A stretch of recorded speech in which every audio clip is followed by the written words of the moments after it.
आज देश की सबसे बड़ी अदालत ने वक्फ संशोधन कानून पर अपना फैसला सुनाया। उसी वक्फ संशोधन कानून पर जिसे मुस्लिम पक्ष समेत कई सियासी पार्टियों ने सुप्रीम कोर्ट में चुनौती दी थी। दरअसल 3 अप्रैल को वक्फ संशोधन बिल लोकसभा में पारित हुआ, 4 अप्रैल को राज्यसभा में बिल पास हुआ और 5 अप्रैल को संसद से पारित अधिनियम पर राष्ट्रपति ने अपनी मुहर लगा दी थी। लेकिन इसी कानून को सुप्रीम कोर्ट में चुनौती दी गई। 17 को सुप्रीम कोर्ट में सुनवाई शुरू हुई और 22 मई को अदालत ने अपना फैसला सुरक्षित रख लिया था। आज सुप्रीम कोर्ट का अंतरिम फैसला आ गया है, लेकिन इस आदेश में मुस्लिम पक्ष और सरकार के लिए क्या है? दोनों पक्ष इस निर्णय को कैसे देख रहे हैं? 128 पन्नों के इस फैसले का संपूर्ण विश्लेषण आपको दिखाते हैं।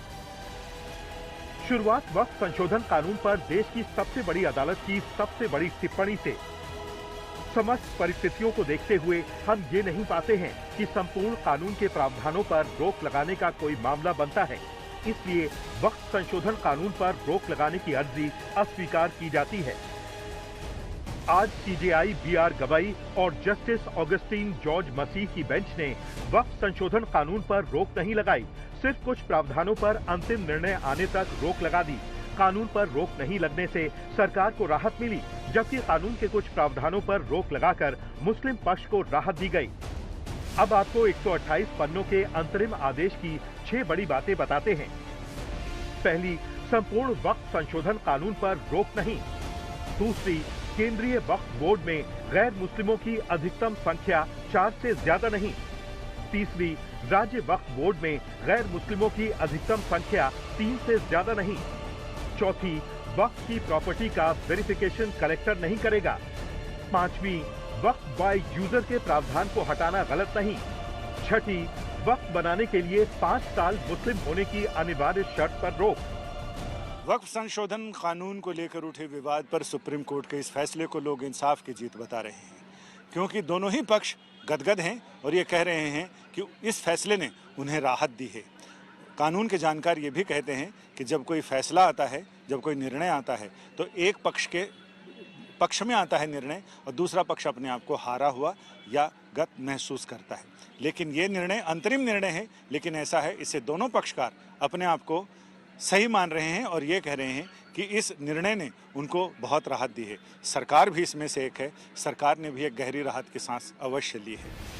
दरअसल वक्फ संशोधन कानून पर सुप्रीम कोर्ट ने 3 मुद्दों पर हुई सुनवाई के बाद अंतरिम आदेश सुनाया है। ये 3 मुद्दे हैं।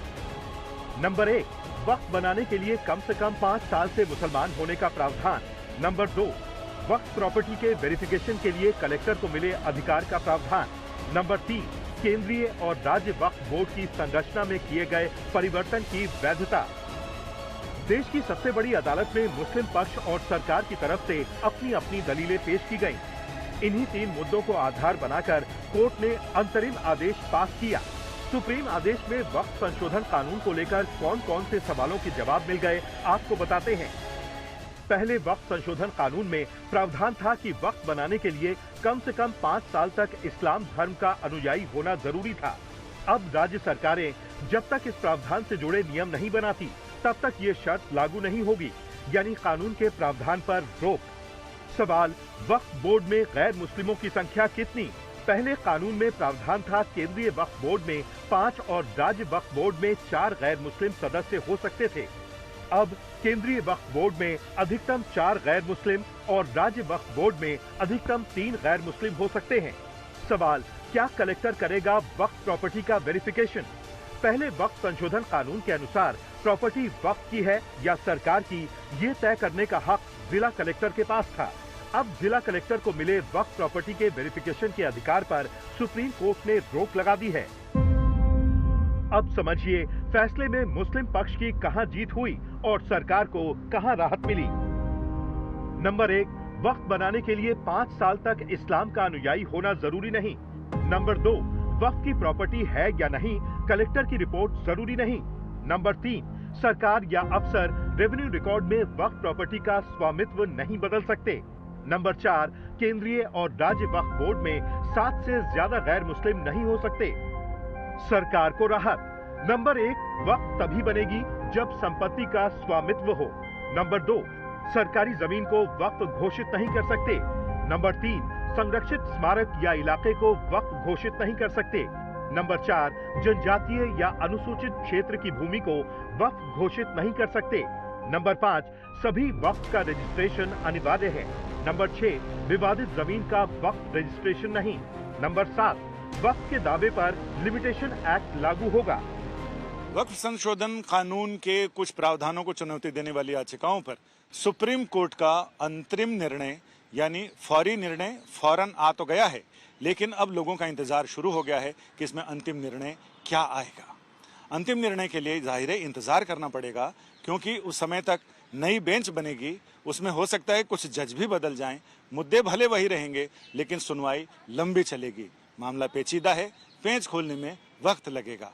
लिहाजा जल्दी कहने की बात करें तब भी जल्दी कहने में भी समय तो लगता है, लेकिन इसके लिए लोगों को करना पड़ेगा एक इंतजार।